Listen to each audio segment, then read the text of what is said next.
आता पुढे एक आणखी एक वाक्य ठेवलं, political dominance cannot be ground to determine social and educational backwardness of the community. राजकीय दबावापोटी जे आहे हे काही तुमचं सोशली मागासवर्गीय आहे हे ते ठरवू शकत नाही. Political dominance cannot be ground, तो त्याचा रस्ता नाही किंवा तो त्याचा बेस नाही आहे. त्याला तुम्ही पॉलिटिकली तुम्ही श्रेष्ठ आहात आणि म्हणून हा होऊ शकत नाही determine social and educational backwardness of the community. म्हणजे तुम्ही राजकीयदृष्ट्या प्रबळ आहात म्हणून तुमचा मागासवर्गीयामध्ये समावेश करण्याचा प्रयत्न होता कामा नये, करू नये. म्हणजे पानापानावर त्यांनी जे आहे याच्यावर लिहिलेलं आहे की मराठा कम्युनिटीला, आणि याच्यामध्ये चक्क म्हटलेलं मराठा कम्युनिटीला कसं करा. मराठा कम्युनिटीला कर असं आहे, शिंदे कमिटी आली 24 मध्ये, 23 काहीतरी मार्च का काहीतरी आहे 24, त्यावेळेला आमच्या पुढे आले ही शिंदे कमिटी एवढे लोक आहेत असं करतील का आणि शोधून काढतील कुणबी नोंदी कुठे आहेत.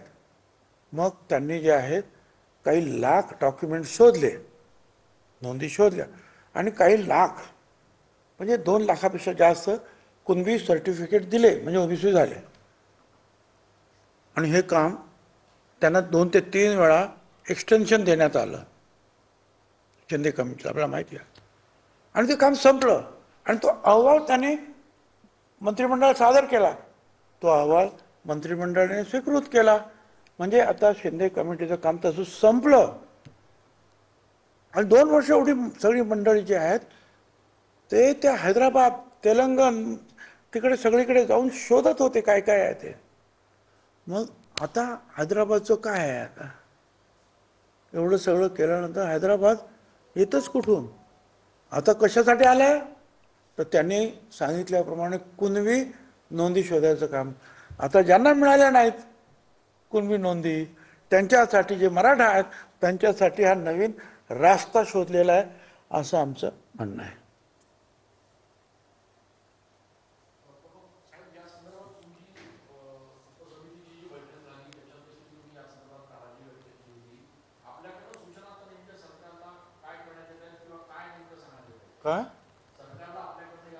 काय नाही, आम्ही जे आहे मी तर स्वतः आमच्या आपल्या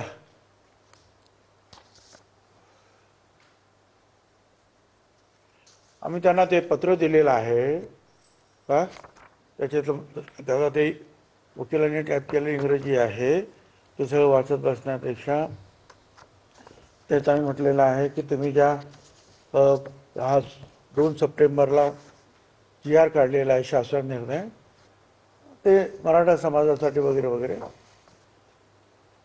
तर हा निर्णय घ्यायच्या अगोदर माध्यमामध्ये आलेल्या बातम्या आणि तत्कालीन जी परिस्थिती पाहता घाईघाईत एका समाजाच्या दबावाखाली मंत्रिमंडळासमोर न ठेवता, हरकती व सूचना न मागवता,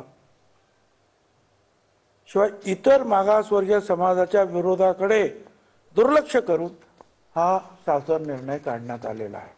हा एक मुद्दा आम्ही मांडला. सद्यस्थितीत ओबीसी घटकात 350 अधिक जातीचा समावेश आहे, त्यामुळे त्या सगळ्यांवर त्याच्यामुळे त्यांच्या हक्कावर गदा येईल. या शासन निर्णयात मराठा समाजा शब्द प्रयोग केला आहे. प्रत्यक्षात कुणबी व मराठा 2 भिन्न जाती आहेत हे महाराष्ट्र शासनानं मान्य केलेलं आहे. कुणबींना ओबीसी तर मराठा समाजाला सामाजिक व शैक्षणिकदृष्ट्या मागासवर्गीय ACBC म्हणून शिक्षण आणि नोकरीत 10% आरक्षण दिलेले आहे. म्हणजे सरकारनं कबूल केलेलं आहे की ओबीसीत नाही, कारण सामाजिकदृष्ट्या मागास नाही. मग त्यांच्यासाठी ACBCचं 10% आरक्षण दिलेलं आहे. त्यामुळे मराठा समाज या शब्दाचा वापर करून त्यांना पुन्हा ओबीसीमध्ये घेणं हे बेकायदेशीर आहे. त्यांना 2 प्रकारच्या आरक्षणाचा लाभ मिळू शकतो. हा पण आहे, तो पण आहे. दुसरे म्हणजे सर्वोच्च न्यायालय, उच्च न्यायालयाचे निर्णय, त्यानुसार तयार केलेले कायदे, नियमावली यात जातीचा दाखला देण्याची प्रक्रिया स्पष्ट केलेली आहे की कशाप्रमाणे द्यायचं आहे. पण या शासन निर्णयाने मराठा समाजासाठी स्वतंत्र वेगळी प्रक्रिया ठरवली आहे, जी ओबीसी आणि इतर जातीशी भेदभाव करणार आहे. या देशातील या जाती कशा ठरवायच्या, कशाला कसं सामील करायचं कुठल्या गटात, त्याची एक प्रक्रिया ठरवून दिलेली आहे. ते सगळं बाजूला ठेवलं, तुम्ही नवीनच काढलं. हा शासन निर्णय जो आहे अत्यंत संदिग्ध, संभ्रम निर्माण करणारा आहे. हैदराबाद गॅझेटियर नोंदीच्या आधारे जात प्रमाण देण्याचा उद्देश आधीच 18/7/24च्या अधिसूचनेने शिंदे समितीच्या शिफारशीनुसार साध्य झालेला आहे. शिंदे समितीने 47,845 नोंदीचा अभ्यास करून 2,39,021 जात प्रमाणपत्र दिले आहेत. त्यामुळे पुन्हा शासन निर्णय काढण्याची गरज नाही. जात प्रमाणपत्र हे जातीला दिले जाते, समाजाला नाही. कुणबी जातीसाठी स्वतंत्र सवलत देणे इतर ओबीसी जातीशी भेदभाव करणार आहे. शासन निर्णयानुसार ग्राम पातळीवर समिती सक्षम प्राधिकाऱ्याला मदत करणार आहे. मात्र हे स्पष्ट केले नाही की ही समिती कोणत्या चौकटीत काम करेल. 2 शपथपत्राच्या आधारे चौकशी होणार.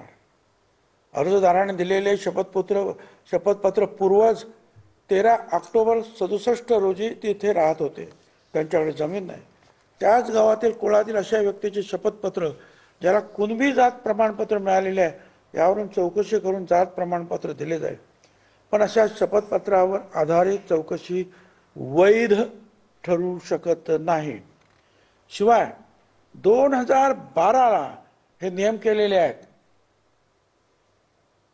काय वैध आणि काय अवैध आहेत, हा घटक ठरवताना, जाती ठरवताना 2012च्या या नियमाशी याचा काय संबंध आहे हेही स्पष्ट होत नाही. या निर्णय